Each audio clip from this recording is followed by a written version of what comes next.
우리 성경 말씀 함께 찾겠습니다. 요한계시록 1장 1절 말씀입니다.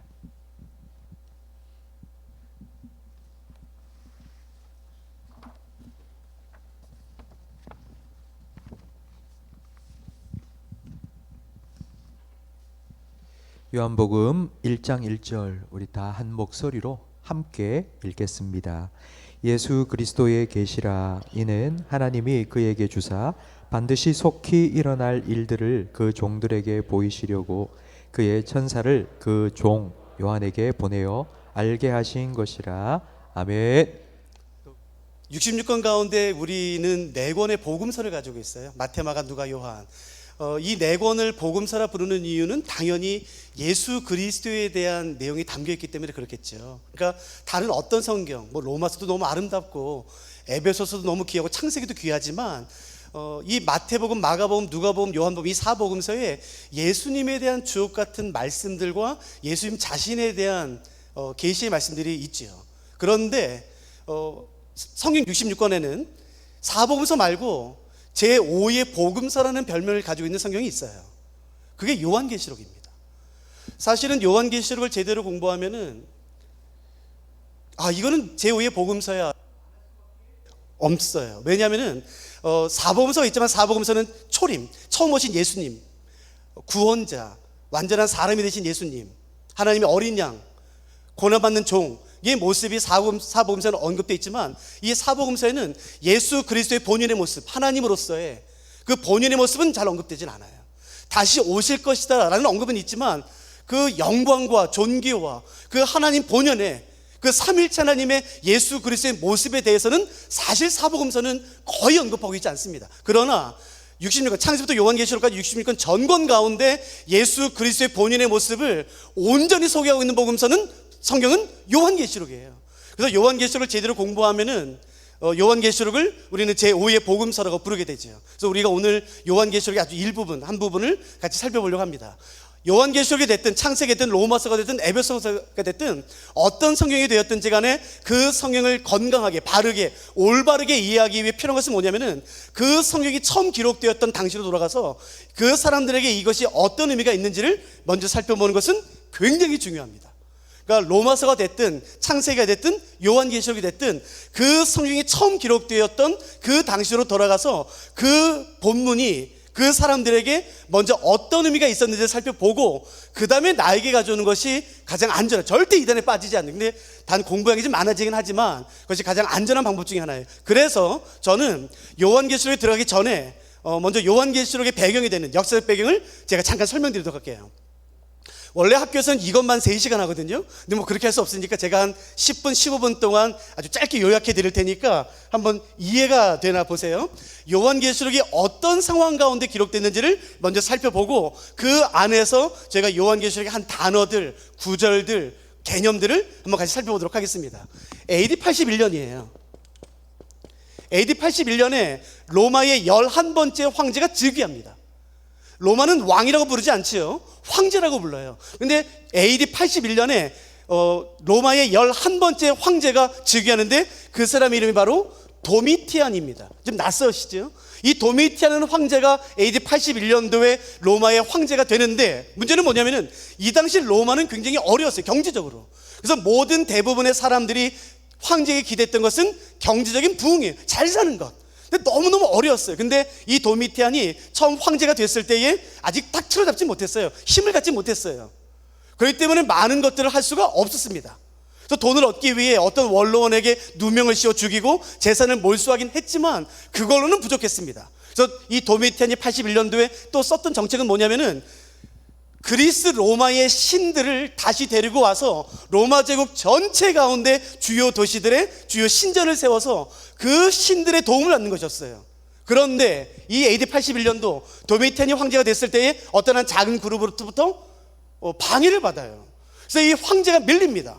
그래서 본인이 원했던 그리스 로마의 신들을 복권하는 것을 하지 못하게 돼요. 그래서 굉장히 자존심이 상했겠죠. 이 사람들의 이름이 그리스도인이에요. 그러니까 기독교 공동체에 의해서 이 도미티안이 원래 하려고 했던 그리스 로마의 신들을 복권하는 신전을 세우는 일을 못하게 돼요. 그래서 굉장히 자존심이 상했습니다. 그리고 나서는 약 10년 정도가 지나요. 그래서 AD 90년에서 92년 정도가 됩니다. 이 10년의 시간이 지난 동안에 빠르지요? 죄송해요. 제가 이 3시간 거를 한 10분 안에 맞추려다 보니까 약 10년이 지났을 때에 90년, 92년 사이에 이 도미티안이 웬만하면 탁 틀어잡아요. 군대, 외교, 원로원, 정치 이제 탁 틀어잡아요. 그래서 자기가 이제 할 수 있게 됐어요. 힘을 얻으니까요. 그래서 이 90년, 92년 사이에 10년 전에 못했던 그리스 로마의 신들을 다시 데리고 와서 로마 제국 전체 중요한 도시들의 신전을 세우도록 발표합니다. 근데 그때 기록에 의하면 도미티안이 한 가지를 더해요. 잘 들어보세요. 90년부터 92년 사이에 도미티안 로마의 황제가 그리스 로마의 신들을 데리고 들어와서 로마 제국 중요한 곳에 신전을 세워 사람들로 하여금 그 신을 섬기도록 하면서 한 가지를 더해요. 그건 바로 뭐냐면은 자기 자신을 신으로 승격시키는 것이에요. 예를 들어 이런 것이에요. 제가 도미티안이라면 여러분들이 로마 시민권자들이에요? 이런 겁니다. 여러분 여기 다 모이세요. 다 모이세요. 그래서 제가 황제예요. 도미티안. 그리고 여러분에게 이렇게 말하는 거예요. 여러분 죄송해요. 제가 사실은 거짓말했어요. 황제가 무슨 거짓말했나? 죄송해요. 제가 사실은 거짓말했어요. 제가 사람이 아니에요. 제가 신이에요. 뭐에 미친 짓이지? 아니요. 그때 도미티안이 실제로 자기 자신을 신으로 승격시킵니다. 그래서 자기의 칭호를 잘 보세요. 황제를 쓰지 않아요. 왜냐하면 황제는 사람에게 쓰는 것이에요. 그래서 자신의 칭호를 이렇게 바꿉니다. 제가 한번 잠깐 라틴어 써볼 테니까 한번 기억해 보세요. 도미누스 에 데우스예요. 도미누스는 주라는 뜻이고요. 데우스는 신, 하나님, 에는 그리고란 뜻이에요. 그렇기 때문에 이때 90년부터 92년 사이에 제가 가지고 있는 기록된 문서에 의하면 도미티안은 이제 황제가 아닙니다. 도미티안의 칭호는 뭐냐면은 우리 주 우리 하나님이에요. 꼭 기억하세요. 제가 이따 한번 풀어볼게요. 그래서 이제부터는 도미티안을 아련하려면 도미티안 황제시여 그러면 죽어요. 왜요? 황제는 사람에게 쓰는 거니까요. 도미티안을 만나려면 이렇게 말해야 돼요. 우리 주 우리 하나님 도미티안이시여. 그래서 이때 도미티안이 자기 자신을 신으로 승격시킵니다. 이게 왜 중요하냐면은 1세기 당시에 로마에는 미친 황제들이 많았어요. 우리가 잘 아는 네로, 갈리굴라, 미친, 이게 사람이야, 이게 짐승이지. 그런 미친 황제들이 많았지만 어느 누구도 자기 자신을 살아서 신으로 만든 사람은 없어요. 도미티안이 유일합니다. 그래서 그리스 로마의 신들을 가지고 오면서 자기를 신으로 승격시켜요. 근데 재밌는 건 뭐냐면은 기록된 문서에 의하면 로마 시민들이 다 좋아해요. 왜냐하면 이제 우리 로마는 사람이 다스리는 나라가 아니라 누가 다스린다는가요? 신이 다스리는 나라예요. 다 너무 좋아해요. 맞습니다. 당신은 신입니다. 앞다퉈서 신전을 만들어 드리려고 해요. 근데 이때 아니야, 당신은 신이 아니야. 도미티안 당신은 사람이야 라고 이것을 반대했던 사람들이 있습니다. 누구겠습니까? 그리스도인들이에요. 그렇게 말하자 도미티안이 그 말을 탁 쳤습니다. 그렇지, 너희 때문이야. 그리스도인들 너희 때문에 그리스 로마의 신들이 우리를 떠난 거야. 그래서 우리 로마가 어려운 거야. 자꾸 전쟁에서 지는 거야. 경제적으로 어려운 거야. 바로 너희 때문이야. 그래서 도미티안이 신의 이름으로 이제부터 그리스도인들을 잡아서 죽여라, 합법적인 명령을 내립니다. 이게 그 유명한 도미티안 박해의 시작이에요. 90년부터 92년 사이에 시작해서 96년 9월 18일까지 끝납니다. 여러분 약 4년에서 5년 동안 처참합니다. 그 이전에 네로 박해가 있었어요. 로마 대화제로 인한. 그것은 로마 제국 전체 가운데서도 로마시 한 도시에 국한됐어요. 그러나 도미티안 박해는 로마 제국 전체에서 났습니다. 25년 전에 로마는 그리스도인들을 한번 박해해본 경력이 있었기 때문에 어떻게 하면 그리스도인들을 효과적으로 박해할 수 있는지 알았어요. 인간이 동원할 수 있는 모든 잔인함, 끔찍함을 다 가져옵니다. 여러분 이때 도미티안 황제가 그리스도인들을 잡아라, 죽여라 하자 여러분 그 수많은 그리스도인들이 동굴에 숨기 시작해요. 그 동굴 이름은 우리는 카타콤이라고 불러요. 혹시 카타콤 가보셨나요? 터키에 갑바도기아에 가시면은 이 당시에 판 걸로 추정되는 지하 동굴이 있어요. 근데 여러분 지하 동굴 한번 꼭 가보세요. 이런 큰 홀이 아니에요. 갑바도기아에 가시면 그리스도인들이 판 걸로 추정되는 어떤 동굴이 있는데 지하 몇 층인 줄 아세요? 지하 20층이에요. 그걸 손으로 팠어요. 그래서 지금은 안정성 문제 때문에 지하 2층에서 막아놨다고요. 무너질까 봐. 여러분, 이거는 거대한 도시였다고요. 그래서 그리스도인들이 다 숨어요. 근데 문제는 뭐냐면은 로마 군인들이 그리스도인 잡으러 거기까지 갔는데 머뭇거려요. 못 들어가요. 왜냐면은 한 번 들어가면 못 나올 수 있어요. 그럼 죽어요. 그 길이 굉장히 복잡하니까요. 여러분, 그 길을 정확히 아는 사람은 누군가요? 그리스도인들이에요. 그래서 로마 군인들이 잡혀온 그리스도인들에게 묻고문을합니다. 근데 말하지 않아요. 당연하죠. 어떻게 들어가? 거기 길이 어떻게 돼 있어? 말해. 아니요, 그리스도인들의 기록에 의하면 말하지 않습니다. 그래서 로마 군인이 어떻게 하냐면은 자녀들을 데리고 와요. 그래서 자녀들로 하여금 잡혀온 그리스도인 부모님과 같이 식사하게 합니다. 그렇지, 우리가 뭘 잘못했어? 아니, 도미탄이 신이야, 자기가 사람이지. 이게 무슨 죄야? 이게 무슨 죄야? 그래서 밥 식사 같이 해요. 마음이 안심돼요. 식사가 다 끝나면은 로마 군인들이 싫어합니다. 로마 군인들이 자녀를 집으로 돌려보내요. 근데 그때 로마 군인이 말해, 아참, 니네 지금 추우니까 지금 가지 말고 염소털과 양털로 짠 얇은 후드티를 입고 가라고 보내요. 근데 그때 어떻게 보내냐면은, 여러분, 로마는 스포츠, 레포츠가 굉장히 유명합니다. 혹시 사냥 아세요? 사냥? 사냥은 사람 먼저 하지 않습니다. 사냥개가 있어요. 여러분, 로마의 사냥개는 유명합니다. 맹수가 딱 나타나도 뒤로 물러나지 않아요. 저는 개를 키우지 않아서 모르는데 저희 더밤이 간사 중에 한 사람이 형 이거 한번 봐봐. 동영상을 보는데 어떤 아버지가 한 6살 됐을까요? 7살 됐을까요? 어린 자녀와 손잡고 가는데 핏볼이라는 개가 있나 봐요, 종류가. 그 핏볼, 그러니까 투견이에요. 근데 사냥개 같은 핏볼이라는 개가 와서 아이를 물었어요. 그래서 아버지가 깜짝 놀라서 야구방망이 같은 막대기를 찾아서 20몇 불을 때려요. 20몇 불. 근데 안 놓습니다. 그 개는 목을 잘라놔요. 그런 게 사냥개예요. 제가 주는 기록에 의하면 로마 군인들이 그 사나운 맹수 같은 사냥개를 데려다가 2주, 3주 굶깁니다. 그럼 어떻게 되는지 아세요? 악에 바칩니다. 눈이 돌아가요. 그리고 그리스도인들이 자기의 자녀들과 식사하는 동안에 기록에 의하면 창으로 그 2, 3주 굶긴 사냥개, 그 날카로운 맹수 같은 사냥개를 칼로 찌릅니다. 창으로. 피가 나요. 그럼 어떻게 되는지 아세요? 미칩니다. 물려고 그래요. 뭐든지 물어 죽이려고 그래요. 그렇게 해서 악에 바친 사냥개를 그리스도인들 보는 앞에서 자녀를 돌려보낼 때 풀어요. 그래서 사냥개 가서 점프해서 아이들 뒷목을 잡아서 죽입니다. 부모 보는 앞에서야. 그래서 말해요. 어떻게 들어가? 거기 길 뭐야? 말 안 해? 오케이. 그럼 부모 데리고 와요. 그래서 그리스도, 제발 우리 부모님 하지 마세요. 이게 진짜예요. 여러분, 그때 카타콤의 길 표시가 이투스 물고기예요. 근데 진짜 이투스가 있고 가짜 이투스가 있다. 이거 여러분들 몰라요. 전문가가 봐야지만 구분할 수 있어요. 그건 그리스도인만 아는 거라고요. 이거 진짜예요. 이게 가짜예요. 이 가짜 이투스 따라 들어가면 길 잃어요, 죽어요. 이게 진짜예요. 여러분, 그래서 로마 군인들이 가서 그 카타콤에 있는 그리스도인을 다 잡아옵니다. 잡혀온 그리스도인들이 의아해요. 아니, 우리가 여기 있는 거 어떻게 알았어요? 여기 길을 어떻게 했어? 얘가 말했어. 상상해보세요. 어떻게 됐을까? 너는 너 살려고 우리를 불어? 너도 그리스도인이야? 내가 장로야? 네가 목사야? 네가 집사야? 여러분, 교회가 완전히 와게 됩니다. 실제로 일어났던 일이에요. 이게 다인가요? 아니요. 여러분, 우리는 기독교인 박해하면은 콜로세움 같은 경기장에서 그 맹수와 글라디에이터처럼 싸우는 걸 아시죠? 예, 맞아요. 그건 사실입니다. 그러나 그 전에 뭐 있는지 아세요? 도미티안이 잡혀온 그리스도인들을 완전히 발가벗깁니다. 수만 명으로 채운 그 경기장 안에 그리스도인들을 데리고 와서 완전히 발가벗겨요. 그리고 뭐 하는지 아세요? 너희 때문에 그리스 로마 신들이 떠난 거야. 그러니까 니네들이 달래야 돼. 그래서 그런 의미로 그리스 로마의 신화를 연극하게 합니다. 혹시 그리스 로마 신화 읽어보셨어요? 반 이상이 성적인 내용이에요. 여러분, 입에 담기도 더럽습니다. 뭐 딸을, 고모를, 여러분 더러워요. 근데 그거를 연극시킵니다. 완전히 발가벗기고 수만 명 세운 경기장에서요. 그 수치 견딜 수 있으시겠어요? 그 연극이 끝나면 맹수를 푸는 거예요. 끔찍합니다. 그게 다인가요? 아니요. 사람을 산채로 여러분 죽창에 매답니다. 그리고 초를 발라놔요. 안 죽입니다. 초를 발라놔 하루 종일. 그리고 어떻게 하는지 아세요?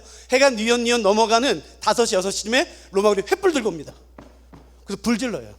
이유는요, 우리 로마를 떠난 그리스도 로마의 신들이요, 당신을 반대했던 그리스도인들이 죽습니다. 이 빛을 불삼아, 이 불을 빛삼아 다시 로마로 들어오십시오 라는 의미로 불에 태워 죽여요. 여러분, 불에 타서 죽는 육체의 고통은 극한입니다. 우리가 다 아는 것처럼 처참합니다. 인간이 동원할 수 있는 모든 잔인함과 끔찍한 고문들이 다 동원된 게 바로 이 도미티안 박해입니다. 자, 질문을 할게요. 이 박해 피할 수 있을까요? 없을까요? 피할 수 있을 입으로 이렇게 자, 피할 수 있어요, 없어요? 없어요? 아니요. 어르신 한 번만 양해하세요. 아셨죠? 죄송합니다. 피할 수 있어요. 나 몰라 그 예수 같은 그 개자식 그거 한 번만 욕하면 됩니다. 야 무슨 예수가 메시아야 웃기고 있어. 그건 목수야 그건 목수. 그 마리아가 바람 펴서 난 거 아니에요. 한마디만 하면 돼요. 한마디만. 이 끔찍한 거 여러분 안 죽습니다. 이거 피할 수 있습니다. 여러분 기록에 의하면 수많은 사람이 배교합니다. 실제로 수많은 사람이 죽었지만 실제로 더 많은 사람들이 배교합니다. 그러나 조심하셔야 되는 것은 배교한 사람들 가운데 두 종류가 있었어요. 기록에 의하면 첫째, 진짜 배교한 거예요. 야, 미쳤냐? 내가 왜 예수 때문에 죽어? 내 자녀가 왜 예수 때문에 죽어? 내 부모님이 처참하게 사냥감이 돼서 나 예수 그딴 예수 안 믿는다. 실제로 진짜 믿음을 버린 사람이 있었지만 또 다른 사람들은요 예수님을 믿어요. 그런데 이 고문을 감당해낼 자신이 없어요. 전 이거 이해됩니다. 여러분 제가 한번 이야기를 해볼 테니까 한번 동일 시각해 보세요. 여러분이 그리스도인이에요. 여러분의 집에서 여러분만 교회 다닙니다. 여러분 동네에서 여러분 그리스도인 거 다 알아요. 도미티안 박해 시작되기 전에 내가 그리스도인인 걸 숨길 이유가 전혀 없습니다. 내가 그리스도인 거 다 알아요. 박해 시작되기 전에. 박해 시작됐습니다. 그리스도인을 잡아라. 그래서 로마 군인들이 눈에 불을 켜고 그리스도인 잡습니다. 근데 여러분의 집에서 여러분만 교회 다니는데 여러분의 노 부모님이 여러분 90이 훨씬 넘은 그 노 부모님이 여러분 손잡고 말해요. 야야야 너 들었냐? 야 도미티안 황제가 군인들 시켜서 그리스도인을 잡는 데더라. 너 교회 다니고 동네 사람들 다 안다. 만일에 우리 마을에 로마 군인 오면은 당장 우리 집에 오지. 너 교회 다니고 동네 사람들 다 알잖아. 그러니까 엄마 말 때 한 번만 들어. 엄마 말 한 번만 들어. 로마 군인이 와서 너 예수 믿지? 그러면 한 번만 모른다 그래. 야 예수 몰라. 그 개자식 몰라. 한 번만 욕해. 예수가 사랑이 많다며 그거 하나 이해 못하겠냐? 알았지?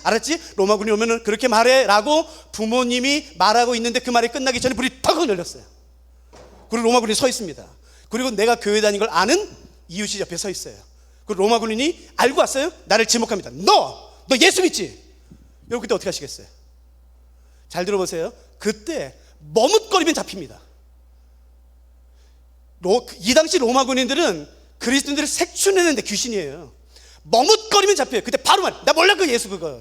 그게 무슨 메시아야 그거. 아이고 내가 속았지. 그 마리아가 바람 펴서 난 그 목수 같은 거 나 안 믿어. 그게 무슨 신이야 그 목수 사람이지 그거. 한마디 하면 삽니다. 여러분 이런 사람들 진짜 많았어요. 근데 로마 군인이 바보입니까? 저 사람이 교회 다니는 거 다 아는데 배교했다고 믿습니까? 아니요. 그래서 어떻게 했냐면은 경기장에 사람들을 모을 때에 경기장 여기 제일 앞줄에 배교한 그리스도인들을 배치합니다. 그래서 그리스도인이 들어와요. 완전히 발가벗겨요. 그 수치스러운 그 행동을 사람들 앞에서 해요. 사람들이 깔깔깔깔 웃어요. 맹수가 와서 살을 뜯어 먹어요. 싸워요. 처참하게 물어 뜯어요. 그때 로마 시민들 어떻게 하는지 아세요? 일어나서 박수 치고 와! 죽여라! 찢어라! 와! 너무 신난다! 그럴 때 여러분 로마 군인들이 누굴 보고 있냐면은 배교한 그리스도를 보고 있는 거예요. 배교한 그리스도인을 만약 그때 눈물 흘린다면 거짓이는 거 아닌 거예요. 이해되세요? 그러니까 내가 예수님 믿지만 이 고문을 감당해낼 자신이 없어서 배교한 그리스도인이라면 그 자리에서 어떻게 되는지 아세요? 일어나서 같이 소리 질러야 돼요. 죽여라! 저 죽여라! 더 벗겨라! 더 처참하게 해라! 라고 내가 외쳐야 돼요. 하실 수 있으시겠어요? 그런데 나는 주일학교 교사예요. 나는 이 자리에 앉아 있어요. 내가 지난주같이 가르쳤던 주일학교 애는 여러분 경기장에 나와 있어요. 눈이 마주쳐요. 나는 장로예요. 나는 목사예요. 나는 선교사야. 나는 나는 권사야. 근데 나는 그 고문을 감당해낼 자신이 없어서 경기장에서 고개 숙이고 있는데 여러분 나랑 같이 했던 사람은 여기 나와 있어요. 눈 마주치면 어떻게 하실 것 같으세요? 견딜 수 있으세요? 여러분 그 처참함이에요. 도미티안 박해는 여러분 인간의 상상을 초월하는 극한의 고통이에요. 전무후무한 상상을 초월하는. 그러나 진짜 문제는 뭐냐면 여러분 이때 도미티안 황제가 선언합니다. 내 살아생전에 내 제국 로마에서 내가 예수를 믿는 그리스도인들 씨를 말려버리겠다. 교회를 없애버리겠다. 이 말을 황제는 로마 역사상 딱 2명이에요. 그 중에 한 명이 그 유명한 도미티안입니다. 근데 여러분 실제로 수백 개 있던 교회가 몇 개 남지 않아요. 수천 명 모이는 사람들이 다 떠나고 몇 명 남지 않습니다.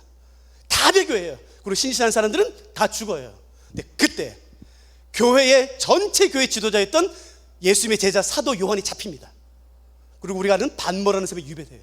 무슨 말이냐면요, 가까스로 교회에 몇 명이 모였는데 이때 어떻게 된지 몰라요. 그래도 목사님이 나와서 여러분 힘내세요, 믿음 지키세요, 이때 이렇게 기도해야 됩니다, 여러분 믿음 흔들리지 마세요, 끝까지 믿음 지키세요, 이렇게 권면할 수 있지 않습니까? 그런 권면해 줄 사람이 없어요. 총체적인 난국입니다. 여러분, 진짜 힘든 것은 육체적인 것이지만 이 당시 진짜 그리스도인을 힘들게 했던 것은 뭐냐면은 하나님의 침묵이라는 것이에요. 아무리 부르짖어도 응답하지 않습니다. 하나님, 내가 만일에 죄를 범했다면 나 이 죄 받습니다. 이 벌 받습니다. 내가 말한 것은 저 도비타는 사람이야, 신이 아니야, 라는 것밖에 더 있습니까? 나는 예수 당신이 그리스도이고 하나님이라는 거, 그것밖에 더 있습니까?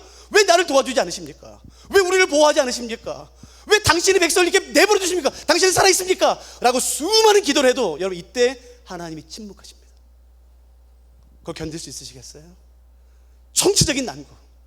그때 사도 요한과 그리스도인과 교회에 예수님이 찾아오세요. 그리고 주신 말씀이 요한계시록입니다. 그러니까 요한계시록은 기억하세요. 짧게 말씀 너무 죄송합니다만 그냥 소파에 앉아서 편히 읽었던 책이 아니에요. 산속에서 걸릴까봐, 감옥에서, 맹수의 이빨 앞에서, 처참한 불꽃 앞에서 죽어가면서 읽었던 그 말씀이 바로 이 말씀이에요. 도대체 예수님, 당신은 누굽니까? 당신은 진짜 하나님이 맞습니까? 도대체 내가 당신을 위해 이렇게 죽는 게 과연 의미는 있습니까? 당신은 누굽니까? 라는 예수님 자신에 대한 수많은 질문을 가지고 있던 사람들에게 예수님이 직접 나타나셔서 예수님이 누군지를 말씀해 주신 성경이 바로 요한계시록입니다. 여기까지 이해되세요? 그럼 보세요. 요한계시록 1장 4절입니다. 혹시 성경 가지셨으면 한번 잠깐 펴세요. 요한계시록 1장 4절부터 8절입니다.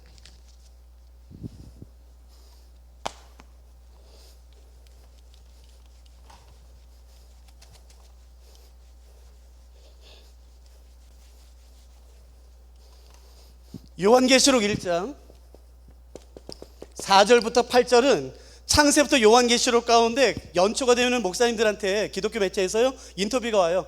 가장 중요한 말씀을 한번 뽑아주십시오. 많이 뽑죠. 그 중에 절대 빠지지 않는 구절이 이겁니다. 잘 들으세요. 요한계시록 1장 4절부터 8절은 창세부터 요한계시록에 있는 정말 수많은 주옥 같은 정말 진리 중에 핵심 가운데 그 진리들 중에 절대 빠지지 않는 게 이 말입니다. 왜냐하면 요한계시록 1장 4절부터 8절은 여러분, 어떤 성경은 하나님이 등장해요. 어떤 성경은 예수님이 등장해요. 어떤 성경은 성령님이 등장해요. 어떤 성경은 하나님과 성령님, 어떤 성경은 예수님과 성령님. 그러나 요한계시록 1장 4절부터 8절은 잘 들어보세요. 하나님, 예수님, 성령님, 삼위일체 하나님이 한 자리에 함께 계신 것을 설명하는 몇 안 되는 삼위일체 본문입니다. 요한계시록 1장 4절부터 8절에는 하나님, 예수님, 성령님, 이 삼위일체 하나님이 한 자리에 함께 계세요. 그러니까 성령의 몇 안 되는 정말 보석 같은 삼위일체 본문이 바로 이것이에요. 그래서 요한계시록 1장 4절부터 8절에는 하나님이 어떤 분인지, 예수님이 어떤 분인지, 성령님은 어떤 분인지, 하나님은 어떤 일 하셨고, 예수님은 어떤 일 하셨고, 성령님은 어떤 일 하셨는지 삼위일체 하나님의 본성과 속성과 하신 일과 하실 일이 자세히 언급되어 있습니다. 그러니까 요한계시록 1장 4절부터 8절은 반드시 아셔야 돼요. 기독교인이라면. 보석 중에 보석입니다. 하나님은 어떤 분이시며 어떤 일을 하셨으며 어떤 일을 하실 것인지에 대한 기가 막힌 본문이 바로 이 본문입니다. 여기까지 되셨어요? 그런데 여기서 핵심이 뭐냐는 거예요. 이 수많은 다양한 하나님의 본성과 속성과 하신 일, 하실 일 가운데 이 본문에서 가장 강조하는 게 뭐냐는 겁니다. 결론을 말씀드려서 너무 죄송합니다만 이 4절과 8절에 똑같은 말씀이 두 번 반복돼요. 똑같은 말씀이 반복돼요. 그러니까 그걸 한번 찾아보세요. 그게 뭔지. 그게 핵심입니다. 제가 아직 성경 보지 마세요. 왜 성경 자꾸 보세요? 제가 4절을 먼저 읽어드릴게요. 그리고 4절에 나온 어떤 말씀이 8절에 토시 하나 틀리지 않고 똑같이 나와요. 그게 뭔지 여러분 한번 찾아보세요. 아셨죠? 자, 제가 먼저 4절 읽겠습니다. 4절. 요한은 아시아에 있는 7 교회에 편지하노니 이제도 계시고 전에도 계셨고 장차 오실 이시며 그의 보좌 앞에 있는 7 영과. 되셨죠? 제가 다시 한번 읽을게요. 요한은 아시아에 있는 7 교회에 편지하노니 이제도 계시고 전에도 계셨고 장차 오실 이시며 그의 보좌 앞에 있는 7 영과. 4절 됐죠? 제가 8절 읽겠습니다. 근데 이 8절에 4절에 언급된 똑같은 말씀이 있어요. 그게 뭔지 찾아보세요. 8절 읽습니다. 주 하나님이 이르시되 나는 알파와 오메가라. 이제도 있고 전에도 있었고 장차 올 자요 전능한 자라. 찾으셨어요? 뭔가요? 그렇죠. 제가 적어볼 테니까 대답해 보세요. 다시요. 예, 이제도. 그 다음엔요. 그렇죠. 그 다음엔요. 장차 올. 그러니까 요한계시록 1장 4절부터 8절에 삼위일체 하나님의 속성과 본성과 하신 일과 하실 일이 언급되지만 여기서 가장 강조하는 것은 이거예요. 하나님은 이제도 계시고 전에도 계시고 장차 오실 분이시라는 것이에요. 잘 들어보세요. 성경에서 이렇게 말하는 데는 여기밖에 없습니다. 에이, 무슨 말이야 목사님, 이거 성경에 꽤 많이 나와. 아닙니다. 여러분 착각하시는 겁니다. 절대 안 나옵니다. 하나님을 이렇게 묘사하는 것은 요한계시록 1장 4절부터 8절 여기가 유일합니다. 왜냐하면 원형이 있어요. 원형을 모르면 이게 제가 지금 무슨 말씀인지 모르실 거예요. 자, 잘 보세요. 이제부터 제가 원형을 보여드릴게요. 원형은 요한계시록 4장에 나옵니다. 보세요. 요한계시록 4장 8절.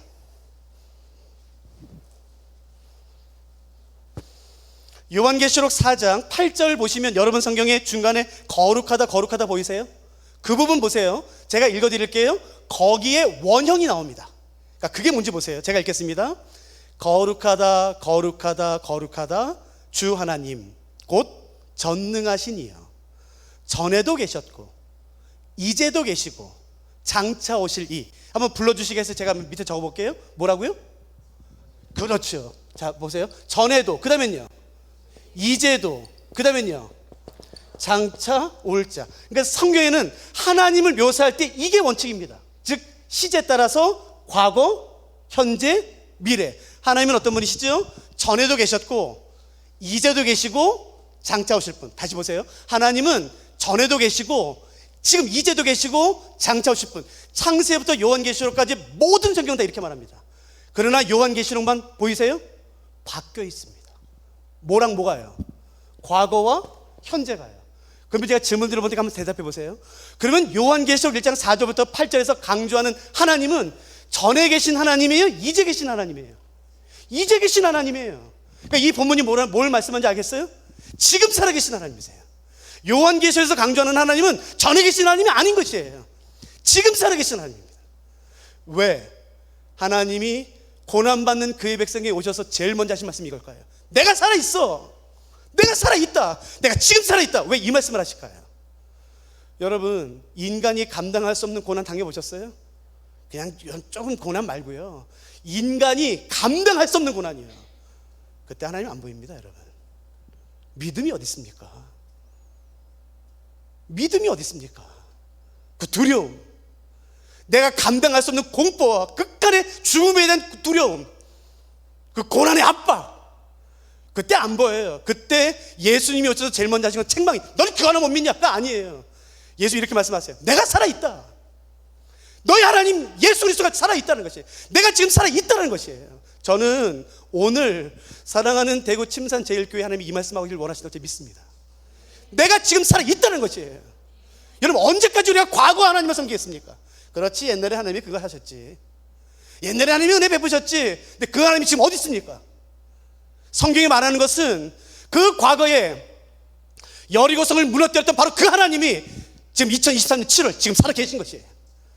그의 백성을 그 애굽 땅에서 건져내셨던 큰 팔과 편팔과 큰 손으로 능력으로 인도하셨던 그 하나님이 40년 동안 만나와 메추라기로 먹이시며 불기둥과 구름기둥으로 인도하셨던 그 동일하신 하나님이 지금 살아계신 것이에요. 그걸 말하는 게 요한계시록입니다.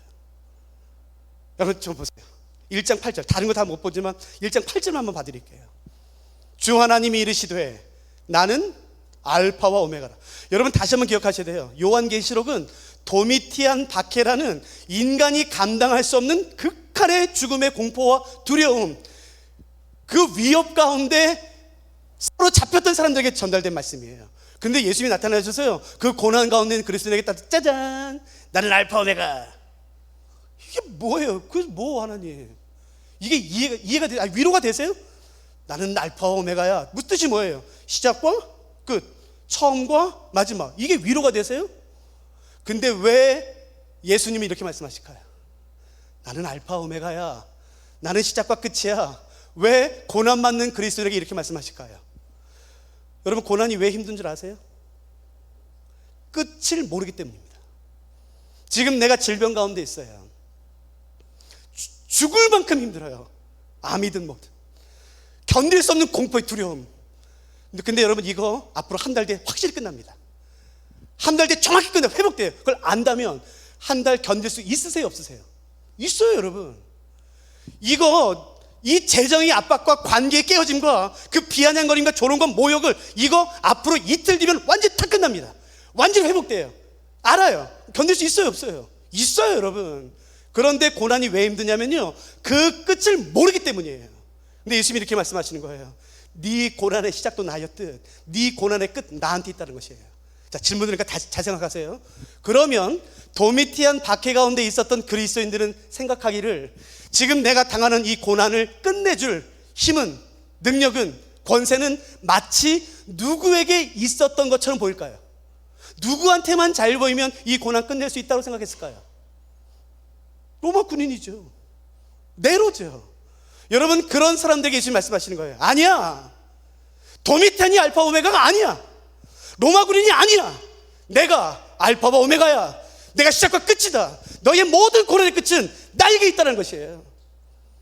그러니까 오늘 모임 성도님들 가운데 진짜 예수님을 그리스도로 믿으며 예수님을 왕이며 살아계신 분으로 믿으신다면 제발 아무 데 가서 무릎 꿇지 마세요. 아무 데서는 머리 숙이지 마세요. 저 사람만 도와주면 돼. 여보 저 교수님만 도와주면 우리 애 돼. 여러분 저 사장님만. 그러지 마세요.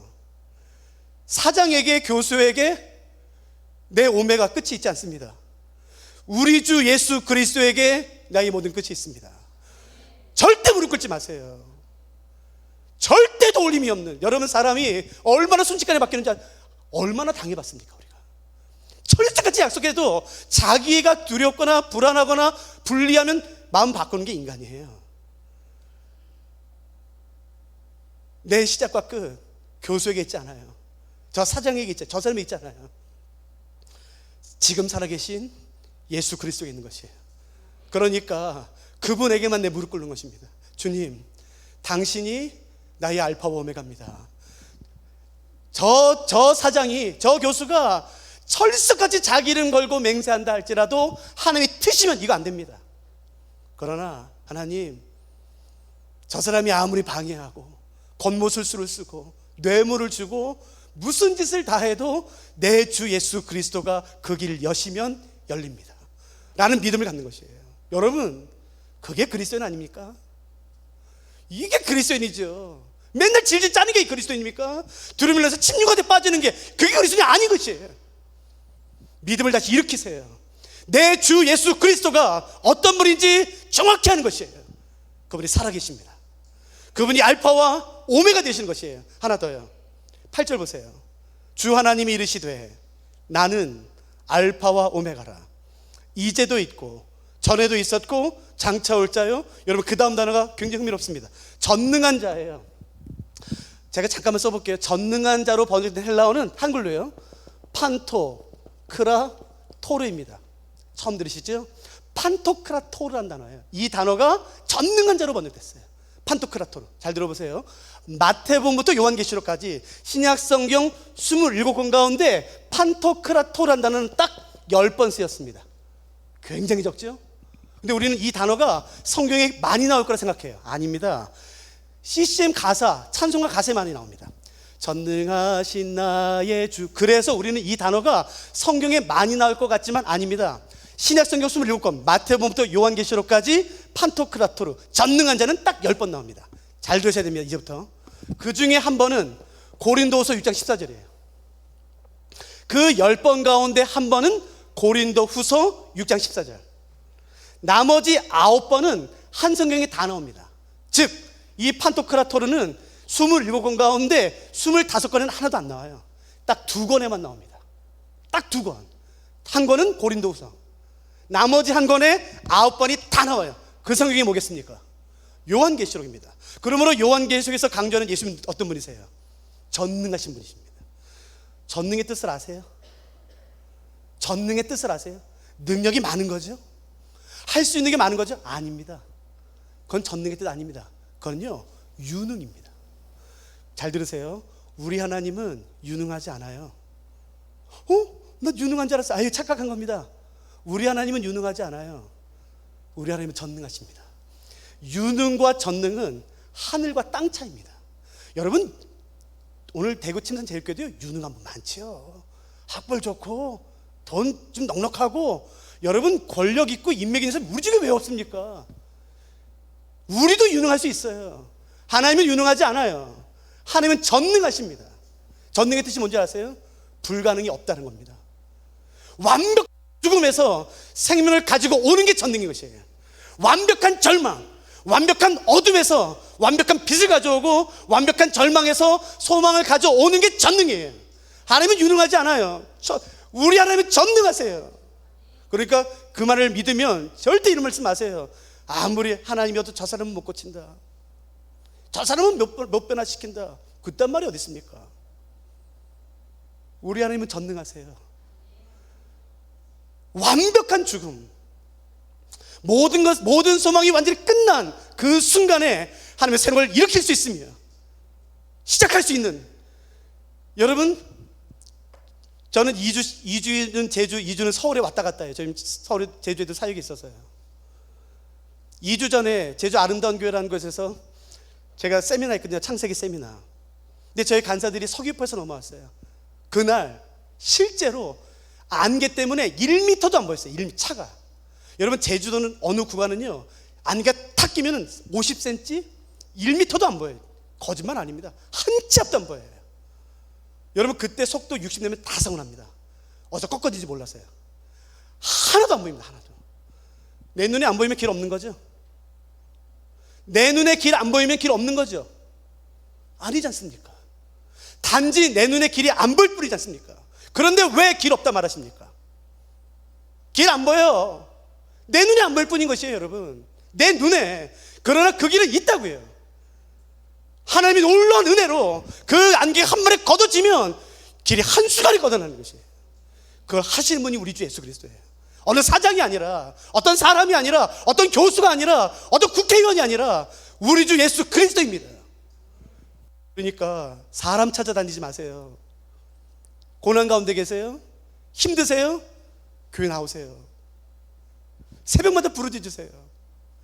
내 주 예수 그리스도, 당신이 내 알파와 오메가 되십니다. 당신은 전능하십니다. 내 주 예수님이 살아계십니다. 여러분, 제가 지금 드린 이거 세 개 모르시는 분이 어디 있습니까? 다 알아요. 여러분, 새로운 말씀 찾아내지 마세요. 저 학교에서 히브리 문학기법 가르친 사람이에요. 히브리 문학기법 해드릴까요? 그거 필요 없어요, 여러분. 우리가 알고 있는 그 진리를 붙잡는 것이에요. 하나님, 나에게 이 믿음 주십시오. 내 주 예수님이 살아계시다는 믿음, 그 여리고성을 무너뜨렸던 그 능력 그대로 지금 살아계신 내 주 예수 그리스도를 내가 보게 해주시옵소서. 4장 보세요. 요한계시록 4장. 그 고난 가운데 있는 그리스도인들에게 예수님이 이렇게 말씀하세요. 찾아오셔서 하나님이. 자, 4장 1절 말씀 읽어드리겠습니다. 2일 후에, 너무 빨리 건너뛰어서 너무 죄송해요. 2일 후에 내가 보니 하늘에 열린 문이 있는데, 내가 들은 바 처음에 내게 말하던 나팔소리 같은 그 음성이 이르되, 이렇게 말씀하세요. 이리로 올라오라. 이후에 마땅히 일어날 일들을 내가 내게 보이리라. 여러분, 예수님이 나타나셔서 그 사도 요한과 그리스도인과 교회에게 말씀하세요. 요한아, 그리스도인아, 교회야, 두렵지? 이제 다 끝난 것 같지? 도미티안이 승리한 것 같지? 이제 그리스도인들 다 잡혀가고 죽고 처참하게 찢기고 혀가 뽑히고 불타 죽고 목이 찢기고 이제 다 끝난 것 같지? 오케이. 요한아, 그리스도인아, 사도 요한아, 교회야, 이리 와봐. 이리 와봐. 그래서 말씀하시는 거예요. 잘 들으세요. 내가 너한테 뭐 하나 보여주마. 여러분, 혹시 펜 있으신 분은 마땅히라는 단어 한번 동그라미 치겠어요? 펜 있으신 분은요? 마땅히요. 이건 좀 번역이 좀 약간 아쉬워요. 마땅히로 번역된 헬라어는, 죄송해요, 데이란 단어예요. 마땅히로 번역된 헬라어는 데이라는 단어인데, 이 데이라는 단어는 1장 1절에서는 완전히 다른 단어로 번역됐어요. 같은 단어가, 보세요. 1장 1절 제가 읽어드릴게요. 예수 그리스도의 계시라. 이는 하나님이 그에게 주사, 그 다음 단어가 뭔가요? 반드시입니다. 여러분, 이 데이라는 단어는 반드시로 번역돼요. 영어로는 must입니다. 그런데 이게 4장 1절이 좀 아쉬워요, 번역. 그래서 바꿔놓으세요. 이런 거예요. 요한아 이리 와봐, 교회야 이리 와봐, 그리스도나 이리 와봐. 내가 너한테 뭐 하나 보여주마. 내 기억해라. 이거 반드시 이루어진다. 그러니까 이제부터 살펴볼 이 말씀들은 기억하세요. 내가 믿든 안 믿든, 내가 헌신하든 헌신하지 않든, 사람들이 비아냥거리든 무슨 말을 하든지 상관없습니다. 반드시 이루어집니다. 하나님 말씀하세요. 요한아, 그리스도인들아, 봐봐, 이거 반드시 이루어진다. 꼭 이루어진다 라고 말씀하시는 것이에요. 그러므로 보세요. 이제 우리가 읽을 이 말씀은 내가 믿든 안 믿든, 교회가 헌신하든 헌신하지 않든, 세상 사람들이 비아냥거리든 조롱하든 욕하든 아무 상관없습니다. 반드시 이루어집니다. 그게 뭐냐는 거예요. 그게, 여러분 2절 보세요. 내가 곧 성령에 감동되었더니 보라, 하늘의 보좌를 베풀었고 그 보좌 위에 앉으신 이가 있는데, 그 고난 가운데, 두려움 가운데, 극한의 공포와 두려움에 떨고 있는 그리스도인들에게 예수님이 오셔서 제일 먼저 하신 것은, 야야 이리 와봐, 이리 와봐, 내가 뭐 하나 보여줄게. 그래서 보여준 것은 첫 번째, 두 번째는 제가 살펴보겠지만, 첫 번째는 뭐냐면요, 하나님 자신을 보여주세요. 온 하늘을 보좌 삼아 앉아 계신 하나님 자신을 보여주세요. 여러분 한번 상상해 보세요. 천장이 없어요. 오늘 이 천장이 없어요. 근데 하나님이 이 하늘에 대해서, 이 하늘 저 하늘 끝까지 온 하늘을 보좌 삼고, 한 발로는 바다를, 한 발로는 땅을, 그 앉아 계신 하나님을 제일 먼저 보여주세요. 왜일까요? 여러분, 고난 가운데 있으면 하나님 안 보입니다. 아무리 목사여도요, 인간이 감당할 수 없는 극한의 공포와 두려움 가운데 빠지지 않습니까? 하나님 안 보입니다. 문제가 하나님보다 훨씬 큽니다. 그 고난 가운데, 극한의 두려움 가운데, 갈등 가운데 있는 그리스도인에게 오셔서 하나님이 제일 먼저 하신 게 뭔지 아세요? 책망이 아니에요. 눈을 들어라. 그래서 눈을 들어 하나님을 바라보게 하는 것이에요. 영적 침체에서 나오는 첫 번째 단계는 어떤 프로그램을 하는 게 아닙니다. 눈을 들어 하나님을 바라보는 것이에요. 여러분, 제가 성경 한 구절 읽어드릴 테니까 한번 들어보시겠어요? 저는 책을 펴놓고 다니거든요. 들어보세요. 하나님이 이렇게 말씀하십니다. 누가 손바닥으로 바닷물을 헤아렸으며 뼘으로 하늘을 쟀으며 땅의 티끌을 되담아 보았으며 접시 저울로 산들을, 막대의 저울로 언덕들을 달아보았으랴. 누가 여호와의 영을 지도하였으며 그의 모사가 되어 그를 가르쳤으랴. 그가 누구와 더불어 의논하셨으며 누가 그를 교훈하였으며 그에게 정의 길로 가르쳤으며 지식을 가르쳤으며 통달의 도를 보여주었느냐. 보라, 그에게는 열방이 통에 한 방울 물과 같고 저울의 작은 티끌 같으며 섬들은 떠오르는 먼지 같으니. 여러분, 하나님에게, 온 땅을 창조하신 하나님에게 로마 제국은 통에 물 한 방울 같은 것이에요. 근데 우리는 그 통에 한 방울 물 같은 것에 압도당하는 것입니다. 잘 들어보세요. 거룩하신 이가 이르시되 그러즉 너희가 나를 누구에게 비교하여 나를 그와 동등하게 하겠느냐 하시니라. 너희는 눈을 높이 들어 누가 이 모든 것을 창조하였나 보라. 주께서는 수요대로 만상을 이끌어내시고 그들의 모든 이름을 부르시나니 그의 권세가 크고 그의 능력이 강함으로 하늘도 빠짐이 없느니라. 너는 알지 못하였느냐? 듣지 못하였느냐? 영원하신 하나님 여호와 땅끝까지 창조하신 이는 피곤하지 않으시며 곤비하지 않으시며 명철이 한이 없으시며 피곤한 자에게는 능력을 주시며 무능한 자에게는 힘을 더하시나니. 잘 들어보세요. 소년이라도 피곤하며 곤비하며 장정이라도 넘어지며 쓰러지되 오직 여호와를 앙망하는 자는 새 힘을 얻으리니 독수리가 날개치며 올라감 같을 것이요 다른 박쥐라도 곤비하지 아니하겠고 걸어가도 피곤하지 아니하리로다. 하나님이 이 힘을 주시겠다는 것이에요. 누구에게요? 다시 읽어요. 나 아닙니다. 누구에게 이 힘을 주시겠다는 건가요? 성경 뭐예요? 여호와를 앙망하는 사람입니다. 헌금이 아닙니다, 여러분. 헌신이 아닙니다. 여호와를 앙망하는 사람이. 여기서 앙망은 wait upon the Lord. 내 모든 시선과 마음과 소망과 기대를 하나님께 두는 것이에요. 하나님이 내 소망이십니다 라고 내가 어떤 상황이든지 간에 눈을 들어 나의 모든 시선과 나의 모든 마음을 하나님께 두는 것이에요. 의지하는 것이에요. 신뢰하는 것이에요. 붙잡는 것이에요. 매달리는 것이에요. 그게 여호와를 앙망하는 것입니다. 여호와를 앙망하는 자에게는 독수리 날개 치는 힘을 주시겠다고 약속하시는 것이에요. 여러분, 제가 지금 시간 없지만요, 짧게, 브라질 아마존은 가보셨죠? 안 가보셨어요? 제가 한 12년 전에 거기서 집회했었어요.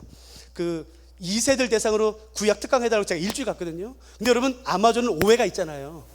이렇게 배 막 나오고 막. 저는 도시에서 태어나서 그런 거 벌레도 못 죽이지. 제 아내가 다 죽이지. 저 못 죽여요. 그게 얼마나 두렵겠어요. 거짓말 전혀 안 하고 첫날 밤에 자는데, 불 끄고 자는데요, 갑자기 바스락. 불 딱 켰더니 거짓말 전혀 하지 않고 이 손 주먹만한 바퀴벌레 비슷한 게 이렇게 올라가요. 제가 생각했어요. 야, 이건 신문으로도 안 돼. 신문으로도. 잡지. 그래서 제가 잡지를 말아서 했어요. 지용할 수 있어. 지용할 수 있어. 지용할 수 있어. 한 번에 죽여야 돼. 그래서 제가 잡지를 말아서 온 힘을 다했어요. 빵 쳤어요. 다시 봤더니 다리 몇 개 떨어뜨리고 도망갔어요. 저 그날 밤 잠 못 잤습니다. 다 언제 올지 어떻게 알아요? 실화입니다, 실화. 근데 뱀 한 번 못 봤어요. 사람인데 안 나타나요. 아마존에서 했어요. 아마존 한 번 못 봤어요. 제가 아직도 기억하는 목요일 날 오전에 1시간 강의하고 잠깐 브레이크 때 제가 잠깐 나왔어요. 근데 그 녹색이 그렇게 아름다운지 몰랐어요. 녹색이 수십 종류예요. 그 녹색 잎사귀 사이로 그 아마존 숲을 아니었거든요. 햇빛이 들어오는데 너무 아름다웠어요. 근데 순식간에 제가 이렇게 빛에 감탄하는데 갑자기 이 주변이 순식간에 어두워졌어요. 저도 모르게 움츠렸어요. 하늘을 봤더니요, 진짜입니다. 날개가 2m, 3m 되는 독수리가 제 머리 위에 떴어요. 그리고 제 앞에 딱 앉는 거예요. 보는 거예요. 저 고개 숙였죠. 왜냐면 이건 고등학교 때 학습이 됐잖아요. 절대 눈 마주치면 안 되지. 집에서 제가 이렇게 봤죠. 나무 제가 써봤죠. 왜냐면 제가 지금까지 본 거라고는 옛날에 자연농원 있었잖아요. 에버랜드 바로 전에. 거기서 봤던 요 조그마한 독수리, 너무 귀여운 독수리, 그게 다예요. 근데 여러분, 야생 2m, 여기서 이만해요. 그 거대한 독수리가 제 앞에 나타났어요. 그걸 왜 놓쳐요? 그래서 제가 나무에서 봤죠. 단 저는 새에 대해서 완전히 문외한, 이름도 몰라요. 그러나 저는 제가 본 것만 말할게요. 그러니까 모든 독수리가 그렇진 않습니다. 그런데 이렇게 하는 독수리는 분명히 있어요. 제가 직접 봤으니까 모르겠어요. 모든 독수리한테 걔만 그렇게 하는지 모르겠어요. 그런데 분명히 그렇게 하는 독수리는 있습니다. 그 거대한 날개를 가진 독수리가 어떻게 다시 올라가는지 아세요? 치면 땅에 닿습니다. 무겁습니다. 평지입니다. 절벽도 아니라. 어떻게 다시 올라가는지 아세요? 제가 직접 봤어요. 독수리 날개를 접습니다. 왜 접어? 그 돌아요. 계속. 이사 돌아요? 왜 돌아? 계속 돌아요. 그래서 바람이 일어나요. 왜 어떻게 하냐면요, 낙엽이 들썩들썩거려요. 낙엽이 들썩들썩 계속 돌아요. 그러다가 한순간 되면요, 이게 됐다 싶으면 날개를 쫙 펴니다. 장관이에요. 2, 3m 되는 날개를 편 독수리가요, 이 배가 거의 땅에 단 상태에서 계속 맴돕니다. 바닥을. 그래서 날개를 끝을 더해요. 뭐 하는지 아세요? 바람을 더 일으켜요. 어떻게 하냐면요, 낙엽이 더 들썩들썩거려요. 들썩들썩 바람을 더 일으켜요. 그러다가 때가 되면 어떻게 하는지 아세요? 한번 날개를 팡 칩니다. 그러면 뱅두상관 한번 쫙 올라가요. 그게 독수리 날개 치는 힘입니다. 참새가 아니에요. 참새 막 300번이니까 10cm 올라가고. 참새가 아니라 독수리 전단 빠. 여러분, 이 독수리 날개 힘을 주시겠다는 것이, 잘 들어보세요, 누구에게요? 여호와를, 종교적인 사람이 아닙니다, 여러분. 여호와를 앙망하는 사람입니다. 내 주가 살아계시다. 하나님이 내 소망이시다. 그 하나님에게 내 진짜 믿음을 드리는 사람, 바라는 사람, 그 앙망하는 자에게는 힘을 주시겠다는 것이에요. 여러분, 영적 침체에서 나오는 첫 번째는 눈을 들어 하나님을 바라보는 것입니다. 눈을 들어. 우리가 4장 1절 읽었죠? 요한아, 교회야, 그리스도는 이리 와봐. 내가 반드시 일어날 일을 너한테 하나 보여줄게. 그러니까 이제 읽을 이 말씀을 기억하세요. 내가 믿든 안 믿든, 침산제일교회가 헌신하든 헌신하지 않든, 그 비그리스도인들이 비아냥거리든 뭐든 절대 상관없이 반드시 이루어집니다. 그게 뭐냐면요, 요한계시록 7장 9절입니다. 보세요, 뭔 말씀인지. 빨리빨리 가서 너무 죄송합니다. 지금 벌써 1시간이 지나서요. 제가 좀 맞춰야 돼요. 7장 9절 말씀이에요. 제가 읽을 테니까 이 말씀 기억하세요. 이건 반드시 이루어집니다. 이 일 후에 내가 보니 각 나라와 족속과 백성과 방언에서 아무도 능히 셀 수 없는 큰 무리가 나와 흰옷을 입고 손에 종려가지를 들고 보좌 앞과 어린 양 앞에 서서 큰 소리로 외쳐 이르되 구원하심이 보좌에 앉으신 우리 하나님과 어린 양에게 있도다. 각 나라와 족속과 백성과 방언에서 아무라도 능히 셀 수 없는 허다한 무리가 주 앞에 나와 손에 종려가지를 들고 흰옷을 입고 주의 보좌 앞에 서서 예배하는 일은 여러분 반드시 이루어집니다.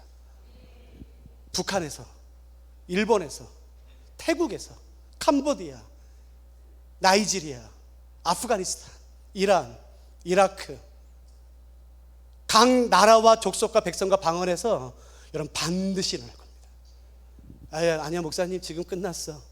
지금 끝났어. 아니요. 뭐라고 말씀하셨냐면요, 반드시 일어날 일을 내가 내게 보여주마예요. 여러분 사도 요한이 이 환상을 봤을 때 봤겠지요. 저쪽 동쪽 끝에, 저쪽이 동쪽 끝에 한복 같은 거 이상한 거, 이거 뭐 가수고 그때 뭐 곤방대 했는지 안 했는지 모르겠지만 막 이렇게 뛰어왔겠죠. 쟤네는 뭐야? 사도 요한이 봤겠죠. 그러니까 아세요? 사도 요한이 2000년 전에 본 이 환상의 성취가 여기 계신 우리입니다. 우리가 이 말씀의 성취입니다. 사도 요한이 이 환상을 봤을 때 문자 그대로 우리가 두 발 딛고 있는 이 대구 땅에는 예수님을 아는 사람이 단 한 사람도 없었어요. 근데 이렇게 될지 누가 알았습니까? 각 나라와 족속과 백성. 저는 여기에 제 삶 다 걸었습니다. 여러분 죄된 곳에 10원도 쓰지 마세요. 하나님의 이 부흥의 놀라운 역사가 일어날 때 구경꾼을 잊지 마세요. 1907년 평양대붕 기억나세요? 뭐 어떤지 아세요? 아니요. 잊으세요. 1907년도에 있었던 평양대붕을 잊을 만한, 잊게 할 만큼 충분한 성경의 약속은 바로 그 부흥이 올 겁니다. 여러분 그때 뒤로 물러나 침중한 데 빠지지 마세요. 구경꾼으로 계지 마세요. 이게 다 선교세대란 말이에요? 목사들 아니지 않습니까? 내게 있으라진 그곳에서 주께서 맡기신 일을 하면서 그리스도인으로서 빛과 소금으로 합당한 삶을 살며 기도하는 것이에요. 그 파도에 우리가 있도록, 우리 사는 친산제일교회가 있도록. 제가 하나만 하고 마칠게요. 하나님이 교회에게 한 가지 명령하십니다. 이건 보고 마칠게요. 19장 보세요. 너무 빨리 일어나서 너무 죄송합니다. 19장. 제가 지금 마쳐야 되는데요, 요거만 보고 마칠게요. 그러니까 좀 참아주세요. 죄송합니다. 하나님이 요한계시록 19장에서 극한의 공포와 두려움 가운데 있었던 그 도미테한 박해의 그리스도인들, 믿음을 지키는 사람들이 이렇게 말씀하세요. 5절입니다. 명령이 뭔지 보세요. 5절. 보좌에서 음성이 나서 이르시되 하나님의 종들 곧 그를 경외하는 너희들아, 작은 자나 큰 자나 다 우리와 함께 찬송하라. 그러니까 이런 거예요. 지금 박해 상황입니다. 그러니까 이 찬송하라는 명령의 교회 반응 둘 중 하나입니다. 첫 번째, 아니 미쳤습니까? 지금 뭘 찬송해? 지금 우리 다 잡히는데 조용히 있어야지. 하나님은 당신만 알아? 뭐야 그렇게 현실감각이 있어? 우리 지금 소리 새 나가면 다 죽어 라고 반응하시든지, 아니면 아멘, 예 주님 당신은 이런 상황에서 찬양받기 합당하십니다 반응하는 둘 중 하나입니다. 여러분이 결정하세요. 만일 지금 이 말씀을 오늘 금요일날 여러분이 주신다면, 하나님 잠깐만, 나 지금 내 자녀 지금 기도해야 돼, 이거 먼저 해결되고 재정 좀 해결되고 건강 좀 해결되고 그 다음에 찬양할게, 그러셔도 돼요. 아무 문제 없습니다. 그러셔도 되는지, 아니면요, 아멘, 예 주님 내가 지금 어떤 상황이 됐든지 당신은 찬양받기 합당하십니다라고 반응 둘 중 하나입니다. 여러분 이 말씀에 대해 교회는 이렇게 반응합니다. 보세요. 6절. 또 내가 들으니 허다한 무리의 음성과도 같고 많은 물소리와도 같고 큰 우레소리와도 같은 소리로, 그러니까 큰 소리란 뜻이겠죠. 작은 소리로 아니에요. 큰 소리. 뭐예요? 하나님 미쳤습니까? 뭐 그건가요? 아니요. 내용을 보세요. 큰 소리로 이르되 할렐루야, 주 우리 하나님 곧 전능하신 이가 통찰소다 라는 이 유명한 찬양을 이때 하는 겁니다. 평안할 때가 아니라, 성공할 때가 아니라, 부흥의 때가 아니라 처참할 때 이 말씀을 합니다. 근데 그러나 조심하셔야 됩니다. 펜이 있으시면 오늘 잘 가져오셨어요. 할렐루야 다음에 여러분 성경에 무슨 단어입니까? 주 아닙니다. 할렐루야랑 주 사이에 한 단어를 넣으셔야 돼요. 이게 빠져 있어요. 넣으세요. 지금 펜 있으면요. 할렐루야 다음에 주 앞에 우리입니다. 우리. 할렐루야, 우리 주 우리 하나님 곧 전능하시니가 통치하소서. 이게 원문입니다. 이제 질문할게요. 그러면은 하나님을 찬양하라는 하나님 명령에 왜 성도들은 하나님에 대한 수많은 칭호, 창조자, 어린 양, 구원자, 생명, 부활, 메시아, 그리스도, 수많은 칭호가 있음에도 불구하고 왜 그리스도인들은 하나님 예수님을 향해서 우리 주 우리 하나님이라고 말했을까요? 우리 주 우리 하나님, 제가 기억해달라고 그랬어요. 우리 주 우리 하나님은 누가 그리스도인들에게 요구했던 건지 기억하세요? 누가 요구했나요? 도미티안의 친구가 이겁니다. 우리 주 우리 하나님. 그러니까 이건 이거예요. 잘 들어보세요. 하나님을 향해 우리 주 우리 하나님이라고 말한 것은 이런 거예요. 하나님, 도미티안이 우리 보고 자기를 향해 우리 주 우리 하나님이라고 고백하랍니다. 네 하나님, 도미티안은 나 죽여도 그 말 못 듣습니다. 내 혀를 뽑든 내 허리를 부러뜨리든 내 살갗을 벗겨도 하나님, 도미티안은 내 입에서 우리 주 우리 하나님 못 듣습니다. 나의 우리 주 우리 하나님은 당신이십니다. 그게 이 고백이에요. 여러분, 이게 예배입니다. 멋있지 않습니까? 인생 어차피 한 번 삽니다. 우상에서 발 빼세요. 누가 지금 이런 멋진 예배 드리시겠습니까? 가뜩이나 그리스도인들 잡으러 혈안이 되어 있는 그 도미티안에게 이 소리가 들린다면, 도미티안, 드디어 그리스도인들이 우리 주 우리 하나님이라고 말했습니다. 그래! 아니요. 자신의 예수님을 향해서요. 자신의 하나님을 향해서요. 결과는 뻔하지 않습니까? 여러분, 그런 상황에서 이렇게 말하는 거죠. 할렐루야, 우리 주 우리 하나님 곧 전능하시니가 통치하시도다. 여러분, 이게 그리스도의 삶입니다. 이게 믿음입니다. 이게 예배입니다. 그러니까 여러분, 정말로 내게 예수님을 그리스도로 믿는 믿음이 있다면 어깨 펴고 사세요. 세상에 선포하세요. 뒤로 물러나 침묵한데 빠지지 마세요. 내 주 예수 그리스도가 살아계시다고 사단에게, 세상에게, 내 영혼에게 명하세요. 내 주님만이 소망이십니다. 전능하시며 그분이 한번 말씀하신 것은 반드시 이루어집니다 라는 믿음을 붙잡고 우리 오늘 기도하는 것이에요. 여러분, 감정으로 기도하지 마십시오. 약속의 말씀 붙잡고 기도하십시오. 하나님, 맞습니다. 당신은 살아계십니다. 에베소서 말씀처럼 내가 구하거나 간구하는 것보다 더 능히 행하시는 하나님에서 찬양합니다. 하나님은 선하십니다. 아침마다 새로운 은혜를 주십니다. 내 주 예수 그리스도가 살아계십니다. 여리고를 무너뜨린 그 하나님이 지금 동일하게 살아계십니다. 여러분, 그렇게 믿음으로 고백하면서 우리가 주의 뼈처럼 나가고 싶은 것입니다. 제가 시간 너무 많이 써서 죄송합니다. 제가 기도하고 마칠게요. 사랑하는 하나님, 우리의 믿음이 사람들이 만들어낸 상식이나 철학이나 문화에 기반하지 않도록 도와주시고, 주를 향한 우리의 지식과 암과 믿음이 기록된 하나님 말씀에 근거할 수 있도록 도와주시옵소서. 내 주 예수 그리스도가 얼마나 존귀하신지, 얼마나 아름다우신지, 모든 영광과 존귀와 지혜와 찬양과 능력을 받기에 합당하신 홀로 하나이신, 말씀 한마디로 온 우주를 창조하신 내 살아계신 예수 그리스도의 바른 믿음을 가지고 오늘도 믿음으로 나아갈 수 있도록 도와주시옵소서. 하나님, 믿음이 약한 우리에게 믿음을 허락해 주시옵소서. 그래서 하나님, 우리가 침륜 가운데 빠지지 아니하며, 비록 내가 고난과 질병과 재정적인 어려움 가운데 있다 할지라도 그 곳에 두 발을 딛고 서서 내 눈은 주를 향할 수 있도록 도와주시옵소서.